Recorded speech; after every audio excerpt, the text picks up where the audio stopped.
Sobat penat, balik lagi sama gua. Bangsa! Di gua punya cerita.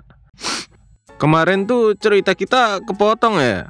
Oke, kita lanjutin aja sekarang. Tapi sebelumnya nih, biar ingat, nih cara ngirim story ke kita. Ketikin aja story lu. Kalau udah, kirim.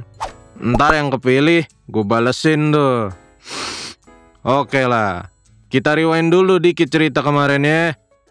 Dan malamnya si Mawar pulang. Gua tanya dia habis dari mana. Gua di situ marah men. Gua ngamuk, sengamuk-ngamuknya ke dia.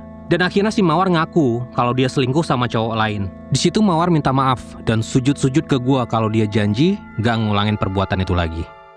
Peringatan, animasi ini dibuat dengan tujuan sharing pengalaman pribadi sang pengirim cerita. Dimohon untuk menghargai cerita tanpa menyudutkan beberapa pihak. Selamat menonton. Gua sebenarnya susah buat maafin dia. Laki-laki mana yang siap diginiin? Masih mending kalau gua masih bujangan dan masih pacaran kayak bocah. Lah ini, gua sebagai suami, sebagai ayah dari anak-anak gua. Apa semudah itu maafin istri yang selingkuh sampai main ke apartemen segala? Tapi, ya namanya gua mikirin anak-anak masih kecil, butuh sosok orang tua, gua dengan berat hati coba maafin dan nerima kenyataan pahit ini. Pokoknya, gua harus pertahanin nih hubungan. Akhirnya, si Mawar berubah dan dia selalu ada buat Bima. Gua selalu pantau dia terus lewat Teh Inggit. Gua selalu tanya ke Teh Inggit, apa si Mawar main keluar lagi? Tapi dia jawab, dia udah nggak main lagi kok. Saat si Bima masuk SD, tiba-tiba si Mawar minta pindah. Katanya dia pengen kita punya rumah sendiri, walaupun ngontrak. Dengan pertimbangan yang panjang, akhirnya gua iyain kemauan dia untuk pindah ke kontrakan yang nggak jauh dari rumah abang gua. Mungkin si Mawar pengen suasana yang nyaman dengan keluarga gua aja. Saat si Bima masuk SD, gua diberi kenikmatan karena gua udah diangkat jabatan dan gaji gua saat itu udah 2 digit. Rencananya, gua mau bangun rumah buat anak-anak dan si Mawar. Tapi rencana ya tinggal rencana aja, karena tiap gajian gua setor ke Mawar. Gaji gua semua dipegang dia. Tapi saat itu gua kaget nggak karuan. Gaji gua selama ini yang gua kasih ke dia, ludes nggak ada sisa. Seenggaknya ada tabungan kek. Selama ini gaji gua buat apa? Gua mau marah juga bingung. Akhirnya gua pilih diem. Makanya itu tadi kenapa gua nggak bisa mewujudkan rencana gua punya rumah. Damn boy, my dream. Embuh lah. Dan nggak sampai situ aja. Penyakit selingkuh dia kambuh lagi. Saat itu gua lagi kerja. Entah perasaan apa yang bikin gua nggak nyaman. Bawaannya gue pengen cepet pulang aja. Gue tepis perasaan itu jauh-jauh sampai ke planet Mars. Tapi perasaan itu muncul lagi sampai gue gak nyaman sendiri. Lu pada pasti pernah lah ngerasain hal-hal yang gue rasain gini. Akhirnya gue ikutin perasaan gue tadi. Dan sampai di rumah gue kosong. Gue samperin ke rumah abang gue. Cuma ada Bima yang lagi main sama anak abang gue. Gue ngiterin lingkungan rumah gue buat nyariin keberadaan si Mawar. Tapi nihil. Akhirnya gue memutuskan untuk balik ke rumah. Saat itu gue lihat, ternyata ada sendal si Mawar sama sendal cowok. Gue mikir men, gue nggak punya sendal ini. Terus ini sendal siapa? Dan pas gue lihat jendela rumah, ternyata ditutup. Padahal tadi pas gue kesini, rumah kosong. Tapi jendela masih kebuka. Pas gue coba buka pintu, pintunya terkunci dari dalam. Gue yakin banget, pasti ada si Mawar di dalam. Dan bener aja, pas gue gedor-gedor tuh pintu, si Mawar keluar dan gue langsung masuk dan gue cari si cowok bajingan itu. Akhirnya gue nemuin dia di kamar mandi dengan posisi dia nggak pakai baju. Gue marah dan gue hajar tuh bajingan. Abis tuh orang, saking emosinya gue. Keributan makin jadi dan tetangga gue pada datang buat melerai. Akhirnya gue langsung ke rumah abang gue buat nitip Bima yang saat itu lagi main di rumah abang gue. Karena gue mau ke rumah mertua gue yang di kampung. Abang gue kaget, mendadak tanya, kenapa? Gue cuma bilang, ntar aja bang gue ceritain. Yang penting gue titip Bima dulu di sini. Gue langsung ke rumah mertua gue sama si Mawar. Dan detik itu juga gue bilang ke mereka buat pulangin Mawar ke rumah orang tuanya. Gue jelasin semua kejadiannya. Dan mertua gue cuma bisa sedih. Si Mawar nangis minta ampun sama gue. Tapi kali ini gue gak bisa. Gue udah kasih kesempatan sebelumnya buat dia. Tapi disia-siain lagi. Udah dikhianatin, dikhianatin lagi. Dasarnya gak tahu diri. Gue capek kerja gak ada hasilnya. Hasilnya malah dipakai buat selingkuh. Apa gak remuk hati gue bro? Tanpa babi bu, langsung gue talak dia dan resmi pisah. Gue balik lagi ke kontrakan dan gue buang kasur yang dipakai bareng sama si selingkuhannya. Dan gue buang semua barang dia kecuali barang-barang gue. Gue nangis hancur gak karuan ketika gue buang barang-barang dia. Gue mikir lagi, kurang gue di mana? Sampai dia berbuat setega itu sama suami sendiri. Tapi gue berusaha kuat demi anak-anak gue. Seenggaknya gue masih ada pekerjaan buat nyambung hidup anak-anak gue. Segala urusan perceraian gue hadapi sendiri. Gue gak bikin hak asuh jatuh ke tangan siapa-siapa.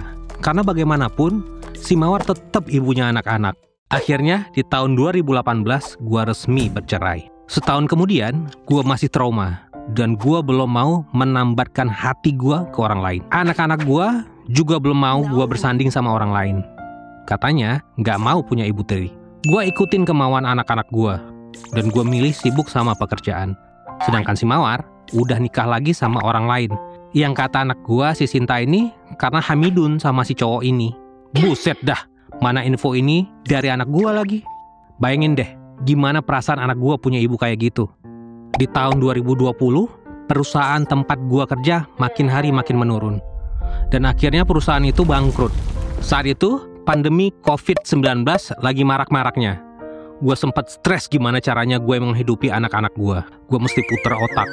Akhirnya, gue pinjam uang buat modal usaha ke abang gue. Alhamdulillah, abang dan Teh Inggit menyetujui dan kasih modal usaha. Gue bikin usaha kuliner saat itu. Dan lumayan buat cukupin anak-anak gue. Tapi itu nggak berselang lama, men. Usaha gue kian hari makin redup. Dan gue jatuh lagi. Jujur, di umur gue segini, dan tanggung jawab secara moral dan finansial itu nggak gampang. Kesempatan juga nggak banyak. Akhirnya, dengan segala upaya, gue kontak teman-teman gue buat minta loker. Dan alhamdulillah ada lowongan di bidang pemasaran. Saat itu gue dipanggil interview bulan Agustus 2021. Dan minggu depannya langsung kerja. Dari tempat kerja inilah gue nemu tambatan hati gue. Namanya Devia. Gue jatuh cinta saat pandangan pertama lihat Doi. Doi punya perawakan manis, kulit sawo matang, dan lumayan tinggi. Pas Doi lagi senyum, waduh, tambah manis lagi. Gue iseng kenalan sama Devia ini. Dan sama si Devia disambut dengan ramah. Saat itu usia dia masih muda, yaitu 20 tahun. Terpaut 14 tahun sama gue. Jauh bener. Skip. Habis PDKT, gue mencoba bicara jujur sama si Devia. Kalau gue sebenarnya duda dengan anak 3. Si Devia kaget. Dan sempat gak percaya kalau dilihat dari fisik gue. Iya sih, fisik gue kecil, kurus, dan wajah yang gak terlalu kelihatan kalau gue udah kepala 4. Tapi, si Devia menerima hal itu. Dan dia fine-fine aja. Kata dia, duda atau janda sama-sama manusia. Memangnya, apa yang salah sama mereka? Nyes, hati gue meleleh dengar omongan dia itu. Akhirnya, gue sama Devia makin deket. Dan gue juga main ke rumah Devia. Bermodal iseng tanya sama teman-teman sekantor gue yang pernah main ke rumah Devia. Dia kaget lihat kedatangan gue. Dan gue juga pernah bawa dia ke rumah abang gue. Mereka semua kaget. Dari teteh, abang, sampai keluarga besar gue kaget lihat Devia. Katanya, gue susah buat deket sama cewek. Tapi ini gue bawa ke hadapan mereka. Gue jelasin pada saat itu, gue belum siap hubungan sama cewek. Mereka semua paham dan akhirnya memperlakukan Devia dengan baik. Devia itu baik, dewasa, punya wawasan, suka menolong orang yang kesusahan. Dan dia punya aura yang positif. Bahkan, anak-anak gue bisa cepat deket dan suka quality time sama dia. Pokoknya, anak-anak gue nyaman berada di dekat Devia. Sayangnya, Devia nggak lama kerja di tempat gue.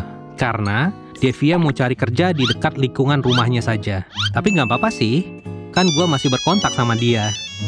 Makin lama makin dekat, akhirnya gue punya hubungan sama Devia. Dan sebelumnya, gue udah bikin rencana buat ngebahagiain dia.